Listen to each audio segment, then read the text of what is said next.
Olá, eu sou o Algorito. E sejam muito bem-vindos ao Compilando o Futuro, um oferecimento da AMS Tech. Olha, hoje a gente vai fundo em uma das ideias mais poderosas que existem, um verdadeiro código que rege o nosso mundo, a lógica por trás da estratégia. A nossa história de hoje, ela é sobre uma revolução silenciosa, uma que não começou com um estrondo, sabe? Mas com o som de uma caneta no papel. É a história de John Forbes Nash Jr. e de como a tese de doutorado dele, com menos de 30 páginas, criou uma nova gramática para a gente entender a interação estratégica em praticamente todos os cantos do conhecimento humano. E para ter uma ideia do tipo de mente que a gente está falando, é só olhar a carta de recomendação dele para o doutorado em Princeton. O professor dele, o R.L. Duffin, não precisou de parágrafos, não. Ele escreveu uma única frase, mas que frase! Este homem é um gênio. Simples assim. E ele não podia estar mais certo. Era a promessa de um intelecto que estava prestes a virar o jogo da racionalidade. E a prova desse gênio todo veio de uma forma incrivelmente compacta. A tese dele, chamada Jogos Não Cooperativos, tinha, dependendo de como você formata, só 28 páginas. Pensa só. No mundo acadêmico, onde muitas vezes o tamanho do calhamaço é confundido com a profundidade da ideia, Nash mostrou que as ideias mais transformadoras podem ser ditas com uma elegância, uma economia de palavras de cair o queixo. Ok, mas para a gente entender de verdade o tamanho do impacto do Nash, a gente precisa voltar um pouquinho no tempo. Antes dele chegar, o campo da teoria dos jogos era dominado por uma figura assim, monumental. O matemático John von Neumann. E o mundo, na visão de von Neumann, era basicamente um grande palco de conflitos absolutos. A mudança de paradigma fica claríssima aqui. O mundo de von Neumann era o da soma zero. O que isso quer dizer? Para alguém ganhar, outro tinha que perder. E perder é exatamente a mesma coisa. Era um universo de antagonismo puro, um cabo de guerra. Aí chegou Nash e, bum, ele abre a porta para a realidade dos jogos de soma não zero, onde as coisas são muito mais complexas. Ele mostrou pra gente que existe a possibilidade de ganhos para todo mundo com a cooperação ou de perdas para todo mundo com o conflito. Basicamente, ele nos deu uma ferramenta para analisar essa dança complexa entre competir e colaborar, que é, no fundo, a vida real. E o coração de tudo isso é o tal do equilíbrio de Nash. Mas o que é isso, afinal? Pensa assim, imagina um jogo, qualquer situação, onde cada participante escolheu a melhor estratégia que podia, ok? Só que levando em conta a estratégia de todo mundo. Nesse ponto exato, ninguém mesmo, consegue melhorar o próprio resultado se mudar de estratégia sozinho. É um ponto de estabilidade, sabe? Um equilíbrio que não vem de regras externas, mas do puro autointeresse de cada um. É como se fosse uma teia de expectativas que se sustenta sozinha. Bom, eu sei, o conceito pode parecer meio abstrato, então vamos trazer isso para a Terra com o exemplo mais famoso de toda a teoria dos jogos, o dilema do prisioneiro. Ele mostra de um jeito brilhante e até um pouco trágico essa tensão que existe entre o que é bom para mim e o que é bom para nós. A situação é a seguinte, imagina só, dois suspeitos são presos e colocados em celas separadas sem poder conversar. A polícia não tem prova suficiente para uma condenação pesada, a não ser que um deles confesse e entregue o outro. Então, oferecem um acordo para cada um deles individualmente.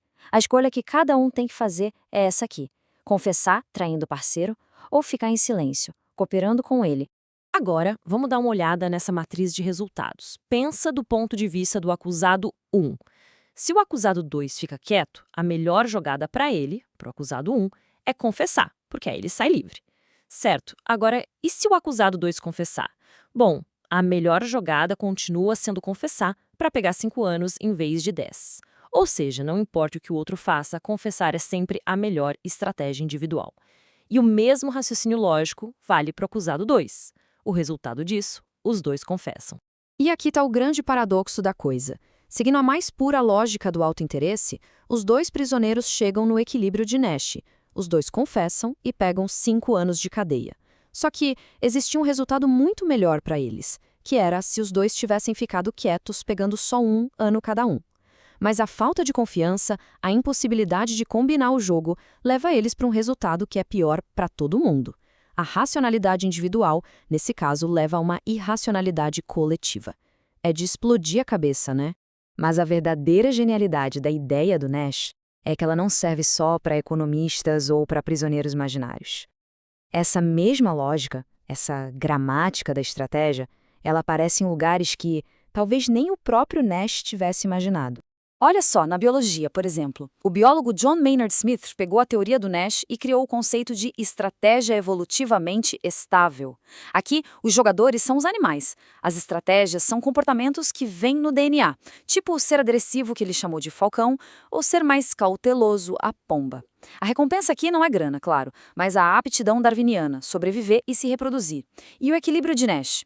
Ele aparece como uma proporção estável de falcões e pombas numa população. É o ponto onde nenhuma nova estratégia mutante consegue invadir e se dar melhor. Incrível!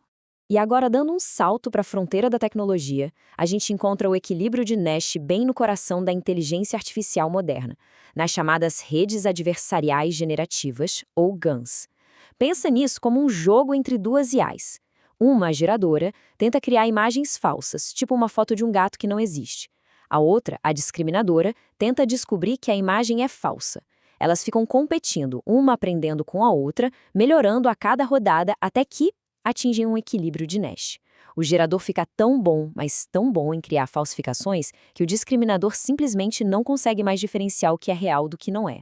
Isso simplesmente impressionante.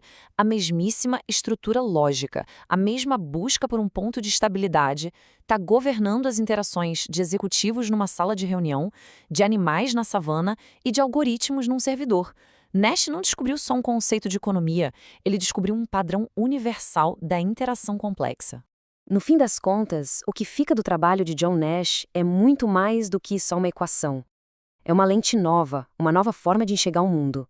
É um legado que continua se desdobrando de maneiras fascinantes. Então, a gente pode até arriscar uma nova definição para a teoria dos jogos depois de Nash. Ela deixou de ser um cantinho da matemática para se tornar a gramática universal das interações.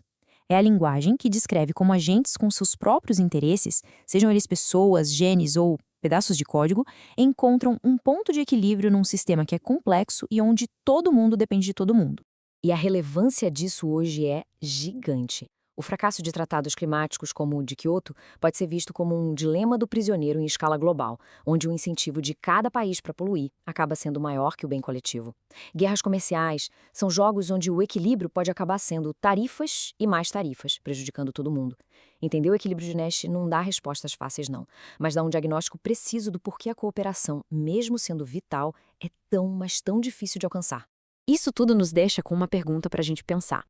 Se a interação estratégica tem uma gramática, um código por trás que a gente agora entende melhor, será que a gente pode se tornar escritores melhores? Será que podemos desenhar sistemas, instituições, incentivos que nos levem para equilíbrios de Nash mais desejáveis, que alinham o interesse próprio com o bem comum? A obra de Nash não só explica o mundo como ele é, ela nos desafia a imaginar um mundo como ele poderia ser. Essa análise toda foi construída a partir de muitos artigos acadêmicos, biografias e publicações científicas. Para quem quiser mergulhar ainda mais fundo, todas as fontes e referências estão bem detalhadas aqui na descrição. Muito obrigado por acompanhar o Compilando o Futuro. A gente se vê na próxima.